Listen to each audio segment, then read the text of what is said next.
नमस्कार। आकाशवाणी देहरादून से प्रस्तुत हैं प्रादेशिक समाचार। पहले मुख्य समाचार। मुख्यमंत्री पुष्कर सिंह धामी ने उच्च अधिकारियों को प्रधानमंत्री नरेंद्र मोदी के पिथौरागढ़ भ्रमण के दौरान दिए गए विजन को साकार करने के निर्देश दिए। स्वास्थ्य मंत्री डॉक्टर धन सिंह रावत ने कहा, प्रदेश में स्वास्थ्य सुविधाओं को बेहतर बनाने के लिए जल्द राज्य स्तरीय स्वास्थ्य चिंतन शिविर का आयोजन किया जाएगा। उत्तरकाशी जिले में कूड़ा फैलाने वालों के खिलाफ अब होगी सख्त कार्रवाई। आज से नवरात्र का पर्व देश भर में उत्साह और उमंग के साथ शुरू। पहले दिन मंदिरों में मां शैलपुत्री की पूजा अर्चना की गई। और देहरादून सहित प्रदेश के अन्य हिस्सों में आंशिक रूप से बादल छाए हैं। मौसम विभाग ने प्रदेश में 17 अक्टूबर तक बर्फबारी और बारिश की संभावना व्यक्त की है। समाचारों के साथ मैं संजय भंडारी। अब समाचार विस्तार से। मुख्यमंत्री पुष्कर सिंह धामी ने शासन के उच्चाधिकारियों को प्रधानमंत्री नरेंद्र मोदी के पिथौरागढ़ जिले के भ्रमण के दौरान दिए गए विजन को साकार करने के निर्देश दिए हैं। इसे लेकर मुख्यमंत्री ने देहरादून में अधिकारियों की बैठक लेते हुए सीमांत क्षेत्रों में चल रहे विकास कार्यों को प्राथमिकता के आधार पर पूरा करने को कहा।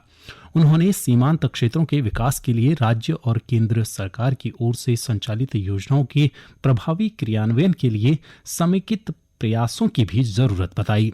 श्री धामी ने कहा कि प्रधानमंत्री के कुशल नेतृत्व में डबल इंजन सरकार वर्ष 2025 तक उत्तराखंड को देश के अग्रणी राज्यों की श्रेणी में लाने के लिए प्रतिबद्ध है। उन्होंने कहा कि इस दिशा में सभी को अपना जीवन समर्पित करना होगा। उत्तराखंड में स्वास्थ्य सुविधाओं को बेहतर बनाने के लिए जल्द ही प्रदेश में राज्य स्तरीय स्वास्थ्य चिंतन शिविर का आयोजन किया जाएगा। स्वास्थ्य मंत्री डॉक्टर धन सिंह रावत ने देहरादून में आयोजित स्वास्थ्य विभाग की समीक्षा बैठक में यह जानकारी दी। उन्होंने कहा कि चिंतन शिविर के जरिए आम लोगों तक स्वास्थ्य सेवाओं, आधुनिक चिकित्सा व्यवस्था और जन स्वास्थ्य के लिए नई स्वास्थ्य योजनाओं की आसान पहुंच उपलब्ध कराने की कार्य योजना तैयार की जाएगी। डॉक्टर रावत ने कहा कि शिविर से पहले विभागीय अधिकारियों को आवंटित जिलों के अस्पतालों का दौरा कर स्वास्थ्य सेवाओं की जमीनी हकीकत का आकलन कर विस्तृत रिपोर्ट प्रस्तुत करनी होगी। उन्होंने प्रस्तावित रोगी कल्याण समिति में क्षेत्रीय विधायक और उप जिलाधिकारी सहित स्थानीय जनप्रतिनिधियों को भी शामिल करने के निर्देश दिए। उत्तराखंड बोर्ड की 10वीं और 12वीं की परीक्षाएं फरवरी-मार्च में आयोजित की जाएंगी। शिक्षा मंत्री डॉक्टर धन सिंह रावत ने शिक्षा विभाग की बैठक में यह जानकारी दी। उन्होंने कहा कि बोर्ड परीक्षा परिणाम 30 अप्रैल 2024 तक घोषित किए जाएंगे। डॉक्टर रावत ने शिक्षा सत्र को नियमित करने के लिए विभागीय अधिकारियों को आवश्यक दिशा निर्देश भी दिए हैं। सरकार ने वाइब्रेंट विलेज योजना के तहत प्रदेश के सीमावर्ती गांवों के विकास के लिए चिन्हित 51 गांवों के लिए 510 योजनाएं बनाई हैं। ग्रामीण विकास अपर सचिव नीतिका खंडेलवाल ने कहा कि इन योजनाओं को शासन की संस्तुति मिल चुकी है। उन्होंने बताया कि इनमें से मुर्गी और भेड़ पालन को लेकर भी सरकार की ओर से प्रयास किया जा रहा है ताकि लोग स्वरोजगार की ओर आकर्षित हो सकें। उन्होंने कहा कि वाइब्रेंट विलेज में अधिक ग्रामीण निवास नहीं कर रहे हैं। ऐसे में सरकार की प्राथमिकता है कि जो लोग इन गांवों में रह रहे हैं उन लोगों के लिए वहां सुविधा बढ़ सके ताकि उनका जीवन यापन आसान हो सके। उत्तरकाशी जिले में कूड़ा फैलाने वालों के खिलाफ अब सख्त कार्रवाई की जाएगी।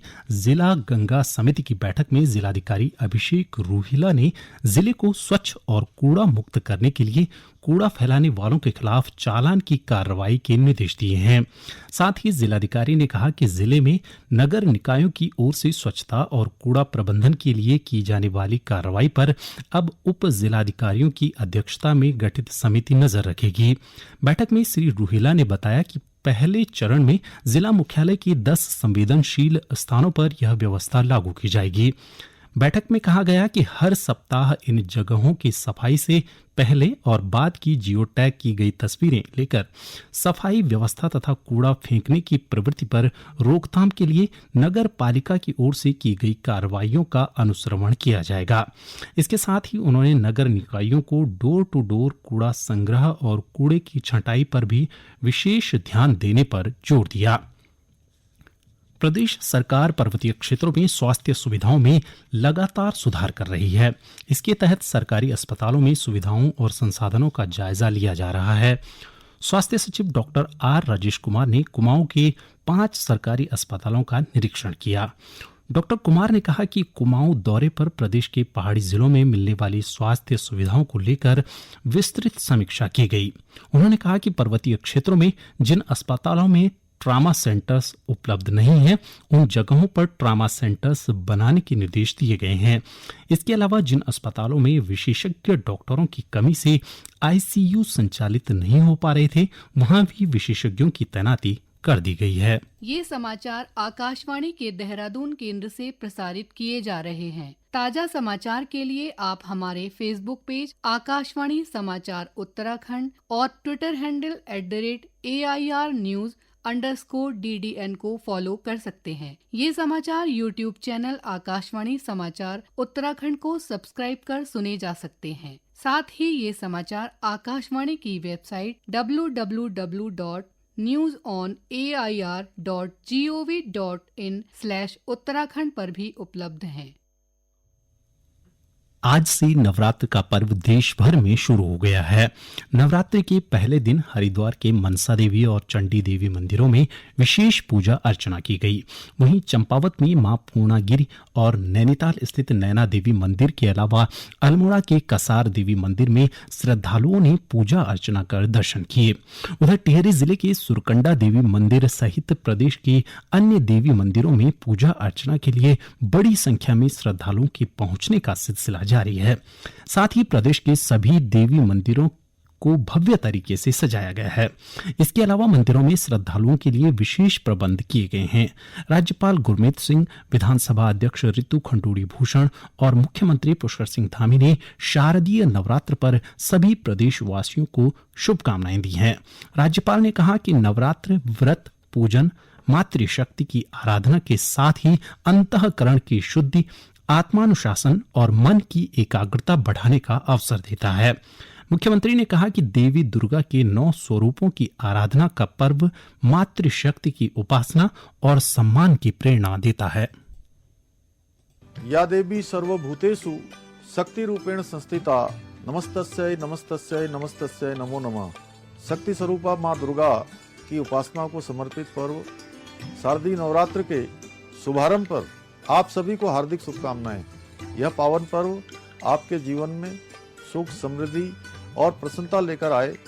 आपकी सभी मनोकामनाएं पूर्ण हो, ऐसी भगवती मां दुर्गा से मेरी प्रार्थना है। नवरात्र का यह पावन पर्व समाज में मातृशक्ति की गरिमा और उनके महत्व को स्थापित करता है।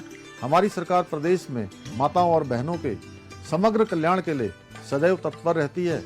इस दिशा में महिलाओं की शिक्षा, स्वास्थ्य, रोजगार से जुड़ी बहुत सी योजनाएं लागू की गई हैं। और अब एक नजर मौसम पर। मौसम पूर्वानुमान के अनुसार आज सुबह से ही देहरादून सहित प्रदेश के अन्य हिस्सों में आंशिक रूप से बादल छाए हुए हैं, जबकि कुछ हिस्सों में तेज हवाएं चल रही हैं। वहीं कल देर शाम चमोली जिले के उच्च हिमालयी क्षेत्रों में बर्फबारी होने के समाचार हैं। बर्फबारी के चलते बद्रीनाथ धाम सहित निचले इलाकों में ठंड में बढ़ोतरी दर्ज की गई है। इस बीच मौसम विभाग ने प्रदेश में 17 अक्टूबर तक बर्फबारी और बारिश की संभावना जताई है। देहरादून मौसम विभाग के निदेशक डॉक्टर विक्रम सिंह ने बताया कि आज से 17 अक्टूबर तक मैदानी इलाकों में हल्की से मध्यम बारिश के आसार हैं, जबकि पर्वतीय जिलों के ऊंचाई वाले क्षेत्रों में बर्फबारी और बारिश की संभावना बनी हुई है। उधर मौसम पूर्वानुमान और बढ़ती ठंड को देखते हुए चारधाम प्रशासन ने यात्रियों को ठंड से बचाव के लिए अलाव और अन्य व्यवस्थाएं की हैं।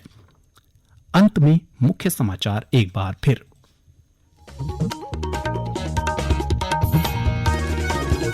मुख्यमंत्री पुष्कर सिंह धामी ने उच्चाधिकारियों को प्रधानमंत्री नरेंद्र मोदी के पिथौरागढ़ भ्रमण के दौरान दिए गए विजन को साकार करने के निर्देश दिए। स्वास्थ्य मंत्री डॉक्टर धन सिंह रावत ने कहा, प्रदेश में स्वास्थ्य सुविधाओं को बेहतर बनाने के लिए जल्द राज्य स्तरीय स्वास्थ्य चिंतन शिविर का आयोजन किया जाएगा। उत्तरकाशी जिले में कूड़ा फैलाने वालों के खिलाफ अब होगी सख्त कार्रवाई। आज से नवरात्र का पर्व देश भर में उत्साह और उमंग के साथ शुरू। पहले दिन मंदिरों में मां शैलपुत्री की पूजा अर्चना की गई। और देहरादून सहित प्रदेश के अन्य हिस्सों में आंशिक रूप से बादल छाए हैं। मौसम विभाग ने प्रदेश में 17 अक्टूबर तक बर्फबारी और बारिश की संभावना व्यक्त की है। इसके साथ ही प्रादेशिक समाचार का ये बुलेटिन समाप्त हुआ। नमस्कार।